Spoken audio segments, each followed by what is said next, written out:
Nvidia is set to release the Motherload, but before I get to that, AMD proves all good things must come to an end. One weird GPU release and the 9800X3D release and pricing. Welcome everyone to Gamer Melt.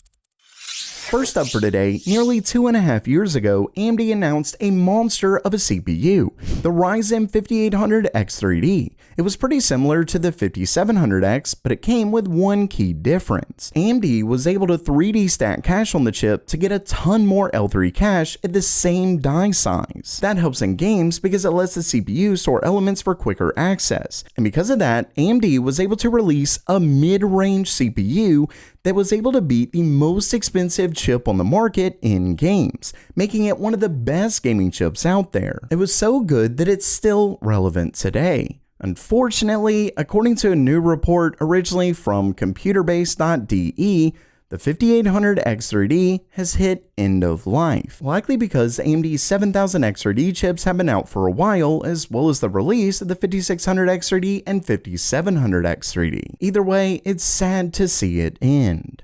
Luckily, the 9000X3D chips should be coming soon. If you saw my recent video, you know that we got some performance benchmarks from MSI about the upcoming 9000X3D chips. Specifically, we're going to be talking about the 9800X3D, and here is the performance of that, at least in games. And you can see in Far Cry 6, it does really well, getting a 13% performance increase over the 7800X3D, but then in Shadow of the Tomb Raider and Black Myth Wukong, we're looking at only a 2% increase in performance.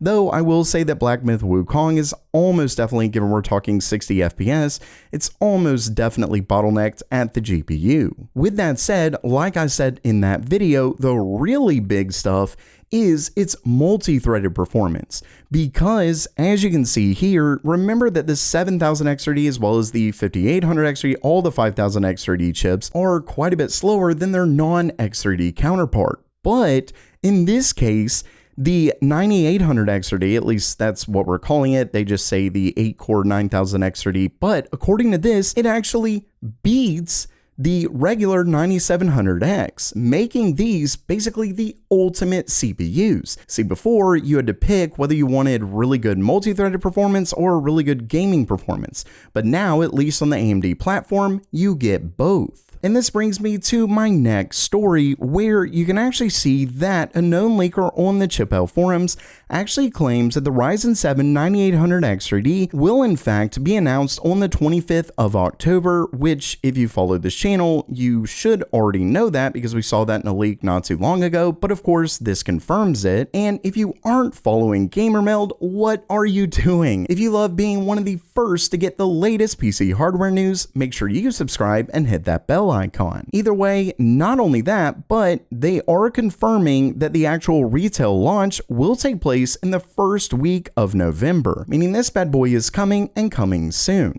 Not only that, but also according to this leak, it says right here that the price is not yet determined, but in parentheses that it will not be cheap. Now, when we move down to what WCCF Tech is talking about, he states that we know the 7800X3D launched at $449 and only came down in price after a wave of retail discounts. So a $400 plus price point is expected, which puts the chip above the $265K. Now, I'll actually say that that doesn't really sound all that bad, given the fact that this should be very close in terms of multi-threaded performance to the $265K, yet will likely be the absolute fastest gaming chip, even faster than the best and way more expensive 285K, as well as obviously the 9950X. With that said, obviously cheaper is always better when it comes to the consumer, but at least according to this, it's not looking all that bad.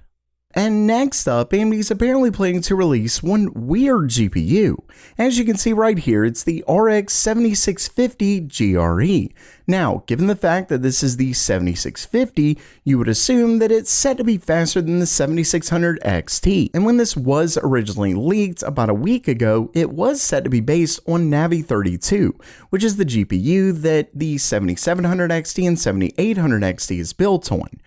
But now, according to a new report by BenchLife, the 7650 GRE model, as they say, first mentioned last week, is expected to feature the Navi 33 GPU, meaning this can have a maximum of 32 CUs, which of course is the CUs in the 7600 XT. So the only way that it could really be faster would be to raise the boost clocks, maybe raise the amount of memory, raise the memory speed. I'm not really sure, but at least according to this, it's not likely set to be much faster, or it may even be a little slower. Though, like I said, given it's a 7650, you would assume that it would be faster. Regardless, also according to this report, as you can see, BenchLife confirms that the card is indeed coming next year, but they aren't really so sure that it's actually releasing at CES 2025, but at least at some point next year, it should be coming. And speaking of new GPUs coming next year, Nvidia is releasing the Motherload.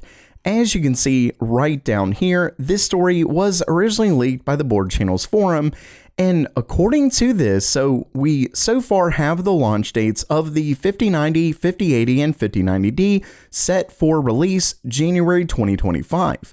But according to this, Nvidia is then planning to release the RTX 5070 and 5070 Ti just a month later in February. And then just a short month later after that, the RTX 5060 and 5060 Ti, well, in March. Basically, if you were hoping to purchase one of Nvidia's RTX 4000 GPUs, you may want to hold off just a little bit given the fact that it looks like Nvidia is planning to release a slew of new GPUs early next year. Then again, if you do hold off, Nvidia will likely postpone the announcement, so it's one of those you're screwed if you do, screwed if you don't kind of things. But I will say they also do mention that there is no product plan for Super Series models for the time being, and of course that's not too much of a surprise given the fact that the Super GPUs typically do come later, but it's looking like Nvidia is set to release most of their GPUs right off the bat. Really, I think the number one question to ask when it comes to these is price. We've obviously seen conflicting pricing information, at least for the RTX 5090, but if the initial leak is even remotely correct, we're gonna have a bad time. So while that does it for today, are you pumped for Nvidia's next-gen GPUs, or are you more worried about price? Let me know down in the comments below. And if you liked the video, please subscribe and give it a thumbs up. And as always, have a great day.